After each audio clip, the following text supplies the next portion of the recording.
Hello class. This will be a little bit of a different looking video than usual. I have my plant cell here that I made as an example of a cell that you guys will be making for your own models. And I just wanted to talk through kind of what I want you guys to be doing, show you a good example of what something that you can do will look like. So first and foremost, what I chose to do was a plant cell, and I have that nice label. Let's see if I can get the camera right. So I have this nice labeled plant cell, so it's easy to see. And then I went through and I have little labels of sticky notes. You can't quite read them in the camera, but each one of those sticky notes is a different label for the type of organelle that I chose to do. So, because it is a plant cell, I chose to make my plant wall, or cell wall I should say, out of cardboard. A nice strong structure because our cell wall is like a brick, and then on the very inside of it I have a tissue paper cell membrane. And I chose tissue paper because our cell membrane is flexible, can move and change, but is still a barrier around our cell.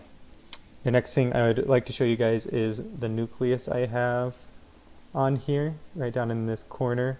I have a nucleus just as a circle, a large circle taking up most of the cell, and a nucleolus being the dark part inside our nucleus.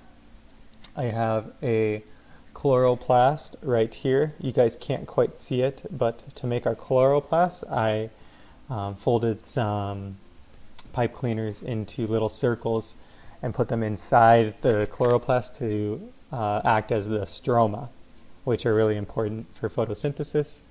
I have our smooth ER at the top, and then our rough ER, there we go, our rough ER at the bottom. Our ER looks very kind of wavy, and the big difference between these two is our rough ER has ribosomes, so I put a couple pipe cleaners around the string for that. Going over now, let's go to our mitochondria right here. I used paper on the inside to get a wavy barrier, a wavy layer, and then on the outside is a pipe cleaner.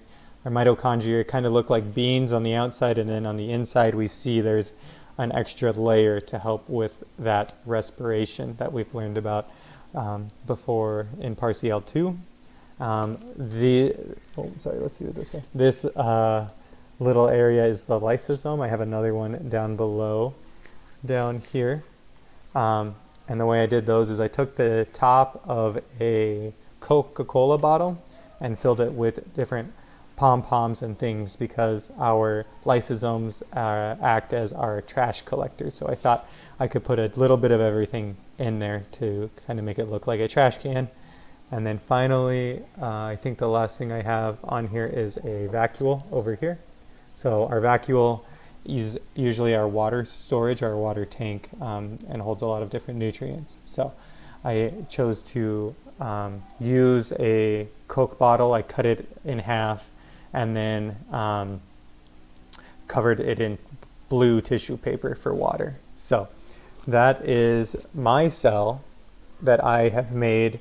And so yeah, that's the example. It took me about 3.5 minutes to just explain why I chose what I did, and again using our understanding of the cell membrane, or the organelle I should say, to explain why I chose what I chose. So good words like I used tissue, or like good explanations like using tissue paper or something flexible for our cell membrane, using things like our lysosomes, which a bunch of different stuff because it's our trash collectors, or even making sure we put something special on our rough ER to make it look different than our smooth ER, are the important kind of notes, kind of explanations I'm looking for when you guys are presenting. So I hope that gives a good example of one at least. And if you guys have more questions, if you guys want to talk through some ideas or brainstorm anything, please let me know. I will be asking you guys as a assignment just to tell me what you're thinking, and so I can give you some good feedback so we can keep working on it. We still have plenty of time before we have to present, but the quicker we can work on our models, the better we can practice our presenting skills as well. So I hope that makes sense, and as always, please let me know if you have questions.